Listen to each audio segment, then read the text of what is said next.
Hi friends, it's Eric here, struggling with famous people.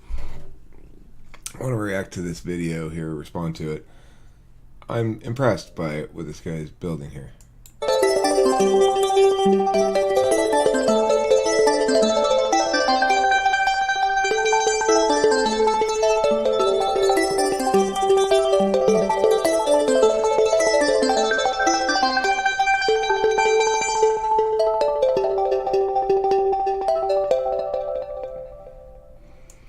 In general, I'd say that guy has more legitimacy in my eyes because he can do that than he otherwise would.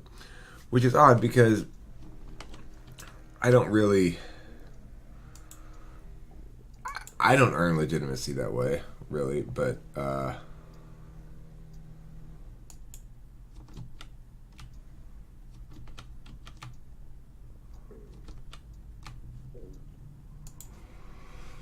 okay. Let's continue. Now you go through life and you're going to meet three kinds of men that you got to keep an eye on. And they are beta orbiters, white knights, and cucks. Now it's important to understand who these guys are because you're going to meet a lot of them. And at least at one point in your life, you are probably going to act like one of these three. It's perfectly natural. It happens to everybody. Okay, so before we get going, let's define what are beta orbiters, what are white knights, and what are cucks. Beta orbiters are basically guys who hang around women that they want, hoping that one day that woman will realize, oh, I'm in love with a beta orbiter, I love him, and I want to have babies with him. Now that's their hope, their desire, their dream, their daydream, you know, the thing that they jerk off to the most, okay? Now, that's a beta orbiter. And it's usually a guy who feels that the woman he worships, because beta orbiters tend to worship the woman that they desire, that they orbit, well, they think that they're unworthy somehow, or they're just not up to their level, that that the woman is out of his league. They don't realize, of course, which is that, see, no woman is out of your league. No woman at all.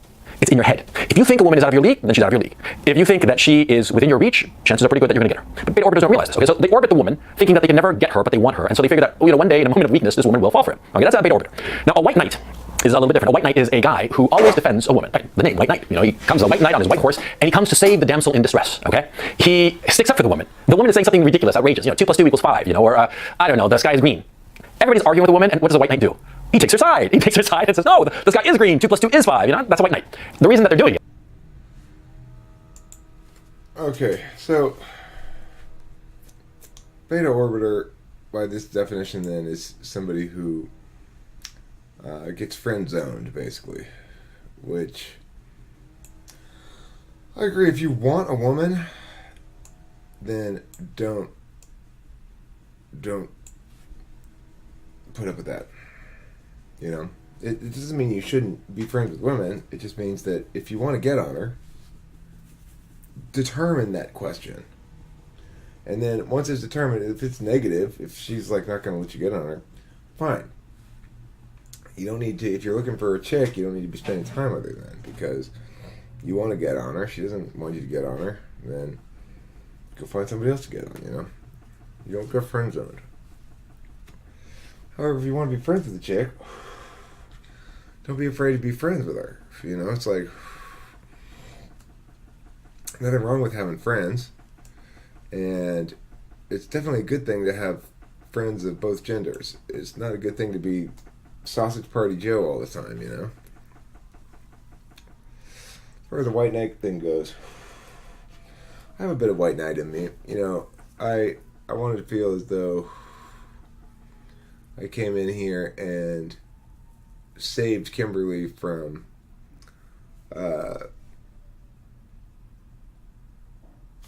not having me. I saved Kimberly from not being with me. It is because they want to curry favor with a woman. Okay? You see the pattern emerging, of course. Now, a cuck is a man who knows that his woman is fucking or has fucked some other guy while she was supposed to be with him, and he puts up with it. Okay? Now, it's sort of like different from a cuckold. See, you could be with a woman, and unbeknownst to you, she's fucking other men. Now, that would make you a cuckold, but not a cuck. A cuck is much worse because a cuck knows that his woman has fucked or is fucking other men, but he stays with her. That's the difference between a... Yeah. I mean, never in a million years should you tolerate an infidelity at all. You should no relationships survive infidelity, in my opinion. If your woman's unfaithful, boot. That woman needs to get the boot. And in no uncertain terms. There's no point in even trying to save it. She's worthless garbage at that point, and you need to treat her as such. I've been a cuckold, and I guess for a brief amount of time after finding out my first wife cheated on me, I tried to save the relationship, but my version of saving the relationship was verbally abusing her all the time. So after I made her life absolutely fucking torture for 6 months, she left.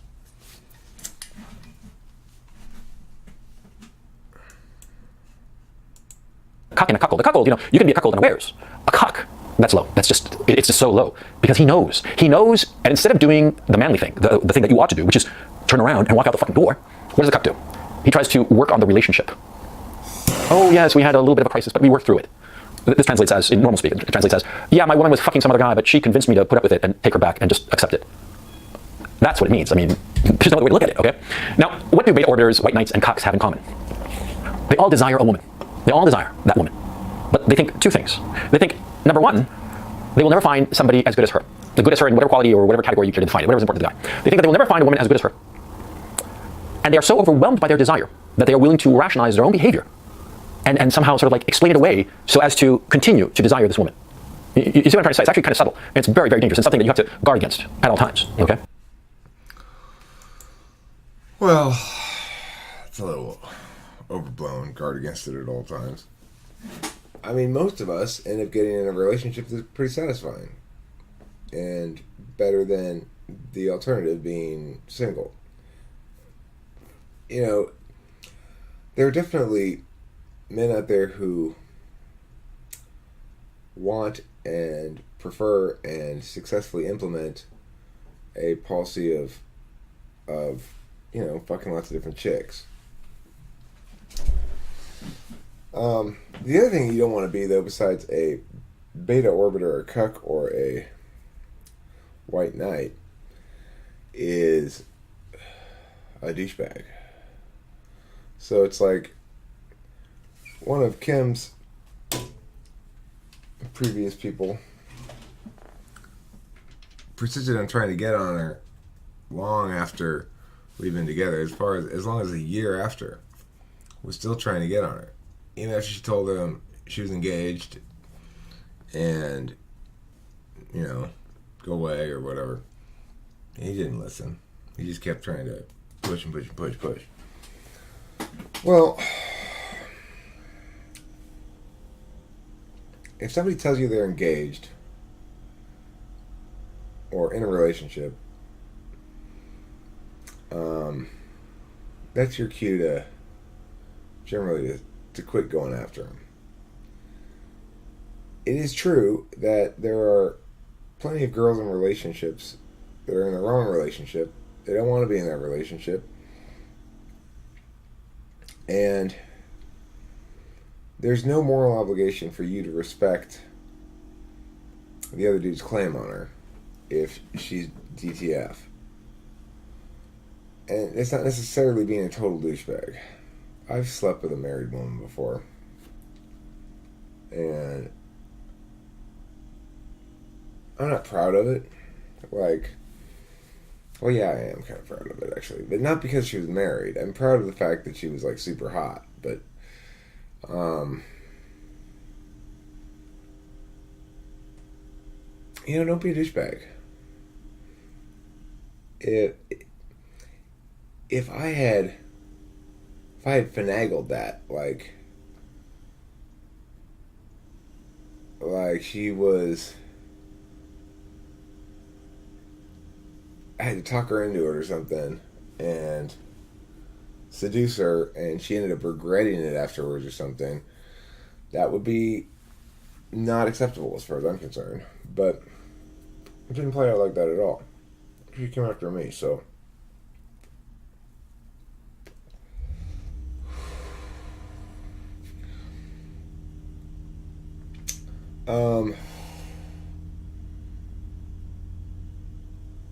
And once you're in a relationship, it's a different matter, right? It's like assuming the woman is being a good woman, then You know, you should be teammates.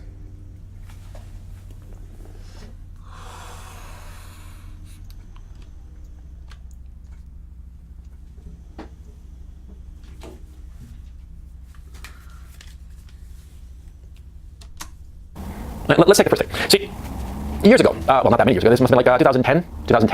I was, at the time, I was 42, and I was dating this 19-year-old girl. Oof, she was smoking hot. I mean, she was goddamn hot. I mean, wow, right? 19, tight. She was sort of petite. I mean, I tend to like tall girls, but she was sort of petite, you know, like I'd say about 5'2", something like that, 5'2", 5'3". She was smoking hot. I mean, just unbelievable, right? And I remember very clearly one time, in bed, I thought to myself, I'm never gonna get a woman as hot as this one. Never. You know, this is as hot. This is the peak of my sexual whatever. I'm never gonna get a woman as hot as this one, right? That's what I thought at the time. I remember consciously thinking this, right? Lo and behold, the next year, I found somebody hotter. I married her. She was younger. Well, actually, no, she was about the same age, but she was hotter, tighter, better, and tall. You know, I mean, it was all great. And after that, I met women who were even better. There is always somebody better. Is the point I'm trying to make. Always. There is always somebody better. No matter how good the woman you're with, no matter how hot and tight and pretty and smart and this and that, culture, this, attractive, fun to be with, whatever quality she might have that you like the most, whatever combination of qualities you think that make her like the peak, there's always somebody better. And you can get her. You can get her. Never forget that. Just by believing that you can get her, you will get her. It's the paradox of the sexes and the man-woman thing and male confidence. Just by believing you can get a hot woman, you get the hot woman. I mean, it's life, okay? So just know that thing. If anything, if you walk away from this video with one piece of knowledge, know that no matter how hot the woman you're with, you can find somebody better. But the beta orbiter, the white knight, the cuck, he doesn't believe this. He doesn't think it's even possible. He'll say that you're full of shit. I gotta tell you, I was, in some sense, some incarnation of that. I didn't believe that woman wanted to sleep with me. I just thought it was impossible. She's way too hot. You know, why would she want to sleep with me? But I since I've come to understand that what this guy's saying is basically true. Now, it's so true that if you're confident enough in general, even if you're not confident about women, you can get them. Like, that chick basically had to hit me over the head with a hammer saying, yes, I want you to fuck me, before I would believe it. But nowadays, if I were single, I wouldn't be like this fucking douchebag. Why is he sleeping with 19-year-olds? I mean, maybe I'm just jealous, but that's somebody who doesn't care about the woman as a person. You know, it's like, one of the things I love about Kim is that we're the same age, and we have the same relevant reference points and stuff. How he married her, he's 50. I'm 47.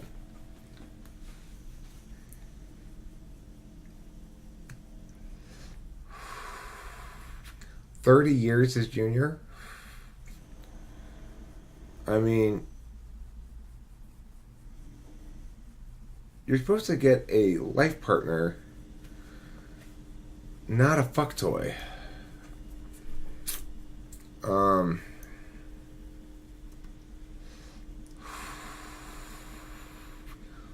20 years from now,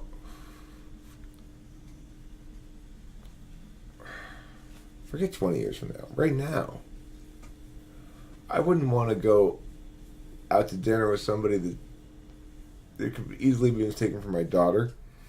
My daughter's 19. I mean, it's just about being a real grown-up. Being a real grown-up means by the time you're 50 years old, you're kind of interested in being with the same age partner, or a similar age partner, not going and betting 19-year-olds still. Even if you can, what is the...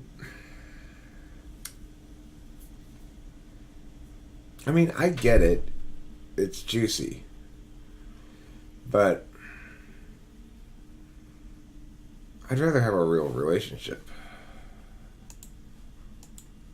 I'm sure that cucks and beta orbiters and white knights are watching this video are going to say that I'm completely full of shit and I don't know what I'm talking about. Fine. But the fact of the matter is that these beta orbiters and white knights and what have you, they fall into this trap. They fall into the trap of thinking that woman is the best that they can get, and so they have to do the foolishness that they do. Because it's all desire. They want the woman so much. And they don't know how to... Well, I don't know if those types of men are going to be saying that or not in response to this video. He's not full of shit about the confidence thing, and he's not full of shit about...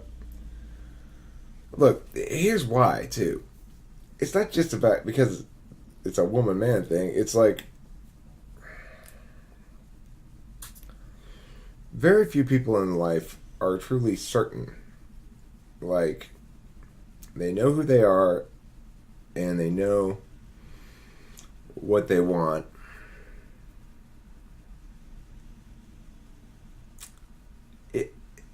People react to how you carry yourself.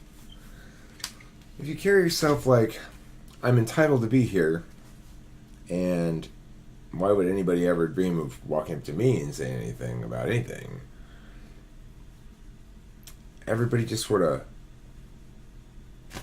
falls in line. It's crazy. But it's true. And even if you're like that but aren't like that with women, it doesn't matter. You'll be like that with women soon enough. Because women, they react to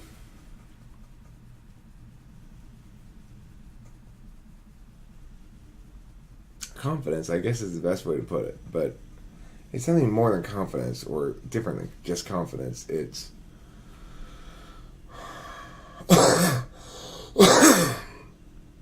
they react best to fearlessness, which is a little different than confidence. I'm pretty fearless.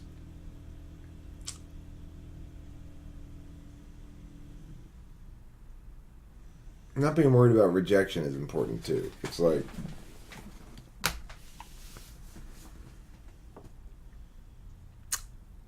I'll ask you out. You say no. See you later. Next. I don't give a fuck. Until I do. And then I need you to cooperate. Kim's still working on that. She's not a particularly cooperative woman. I'm sure a 19-year-old will be very much more compliant. But, like I said, I'm not really looking for a fuck servant. I'm more looking for a life partner. So, does that make me a cuck, a white knight, or a beta orbiter? He might think so. But, you know, he's a douchebag. You are a red pill coach. You're a fucking douchebag. Oh my god. I gotta admit it. I enjoy watching your videos, if for no other reason than to react to them, because you're sure to say something stupid and douchey.